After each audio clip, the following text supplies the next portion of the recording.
Hey there everybody, and welcome to the third video for my sort of how I do my coloring with my Copics featuring Miss Paper. The last video we went over skin tone, and as you can see we've completed that. We've got a little bit of a blush on her. We did some gentle shading around her face and things like that, and we've also inked and done all that good fun stuff. So just as before, always have your little color swatch ready to go. The colors that you're going to need should be already picked out, and it just so happens I have mine right here. We're going to be using the E18 sort of as the reflection color for her hair, sort of like where the light would reflect off of her hair or bounce off.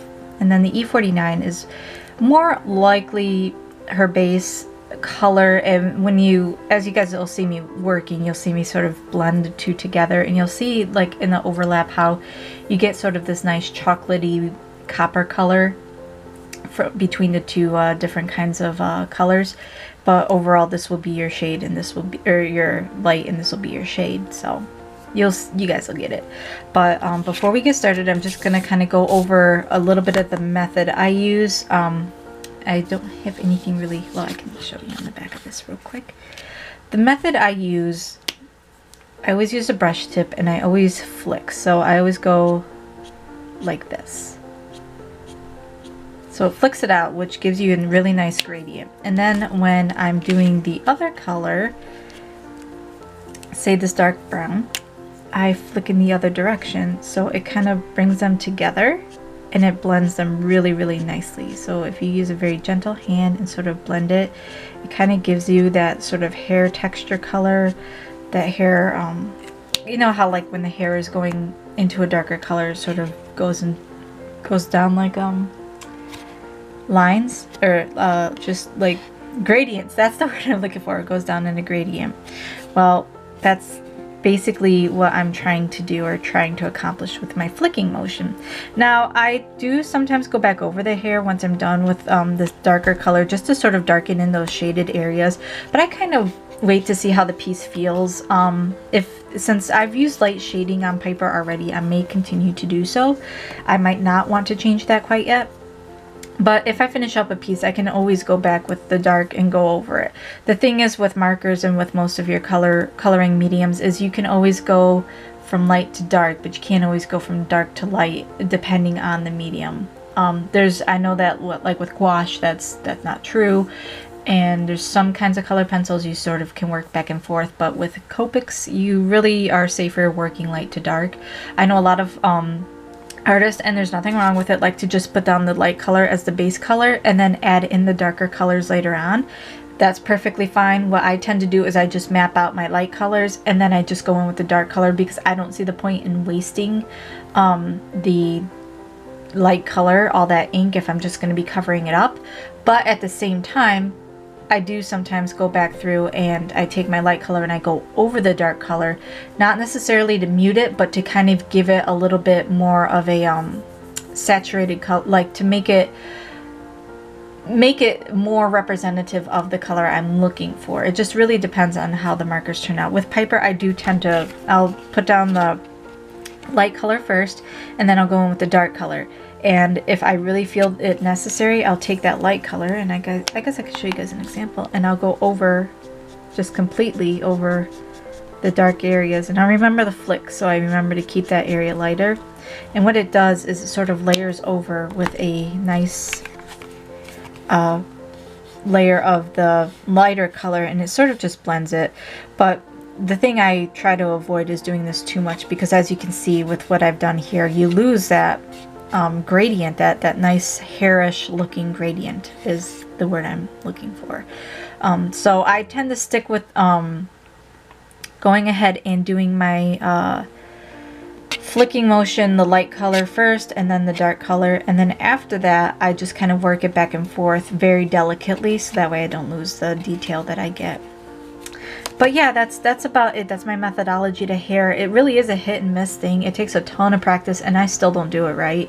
So I highly recommend you guys, you know, practice coloring hair. There's nothing to be afraid of. You know, it's a learning thing as well. But I'm just going to go ahead and go into this. Again, it's going to be a little bit of a longer video so I can slow down the actual coloring process so you guys can see what I do. But yeah, so I'll be right back and we'll get started right into doing the hair.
Okay guys, so here's the finished product.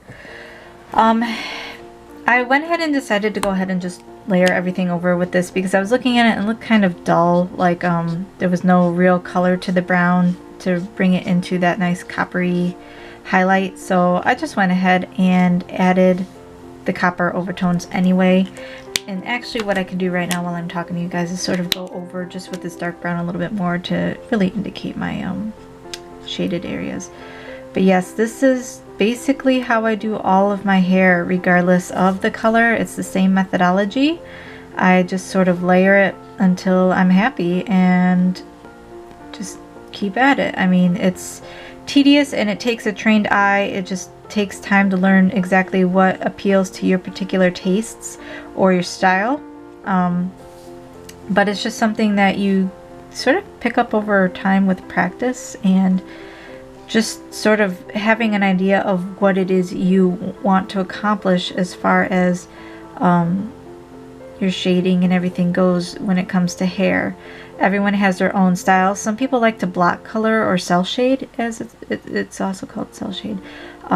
So like all the blending and everything that I did, none of that would really apply to those people because they would just sort of pick a line and follow that through, or they would get say like a gel pen or something and go over the base color with just like a white or a complement or a contrast to those colors. Like I see it a lot with pink, is they won't get a lighter pink, they'll just use white to go over the character's hair again, to indicate the true areas of white or reflection. And I do that sometimes. I don't think I will with this piece because I'm aiming for a softer feel for this piece. I'm not looking for those harsh reflections, but the eyes definitely will have a harsh reflection to them just because the eyes are moist and they naturally have a sharp reflection like that. So that's more true to life than say the hair reflecting white. If the hair was wet, it would definitely be reflecting some white. But in this case, Piper is dry, so she will not have any super reflective hair. But yeah, that's basically my whole spiel, I guess. I mean, to me, I don't know, like part of me feels like it's not good because like I've seen other people do better, but this is just how I do it, and that's all I can show you guys is how I do things. Every artist has their own way of doing it. Some artists pick one color and they just streak it, and then they streak another color, and that's how they do it. I mean, it's all up to the particular artist themselves how they do it. But yeah, so that's how I do it. I hope it helps somebody. I hope it just kind of gives you a little bit of insight, and even if it doesn't, I hope it teaches you something. I mean, either what you do or do not want to do as far as using your Copics. I don't mind being a bad example for people, like, oh no, I would never use my materials like that. That's perfectly okay with me. As long as you're learning something, I'm happy. So, but yeah, that's going to be about it for this video. You will notice, I'll just mention this, is that I do the little tendrils thing. That's just something I sort of picked up from digital art and I've kind of carried over into my traditional. Sometimes it looks good, sometimes it doesn't look so good. It just depends on the piece again, and yeah, in this case it kind of, well, here, let's see if we can, it might look better once I layer that lighter color on top of it, but it typically looks really good. It's not a bad little thing to add. It just adds a little bit, because hair never conforms exactly to how you want it to, so it would actually be kind of loose and curly like that. And for those of you who are wondering what this is over here, this is her other ear. It's sort of peeking out over the top of her head because I thought that that would be cute, so I put it in there. Haha. And I always color the tops of her ears and her tail the same color as her hair. But yeah, so that's it for Miss Piper's hair. You guys can get a little bit of a close-up here as long as it's focused and looks good. I think that it looks really nice in real life. It's hard to tell through my camera right now if it looks good or not. There are areas where clearly I went over the line. Those to me don't bother me so much. If I was really finicky, I would go through with like a white gel pen or something and touch up the edges like that. But to me, that's not such a big deal. That actually, I feel like adds a little bit of character to the piece, so I will leave that alone. But yeah, so that's it for the hair tutorial. Like I said, like if I really wanted to give it a shine, I would take white gel pen and just go along this edge here, or around here, or whatever, just to add a little bit. But for this picture, we won't. So that's it for this video. I hope you guys liked it. Again, I hope you learned something from it. If you did, then cool. If not, I'm sorry for wasting your time, but hey, it's my YouTube channel and this is what I do. If you guys enjoyed what you saw, go ahead and hit that like button. If you're not already subscribed, feel free to subscribe. Any comments are greatly appreciated. All the views are greatly appreciated. And the next part of this video is going to be the wrap up. We're going to do the ears, the eyes, the lips, and the nose, since they're all kind of just like those odds and ends that are left over. And if you guys are curious, again, it's an E13 and an E49 that I used for Piper's hair. You can see them swatched out here. This is the entire thing.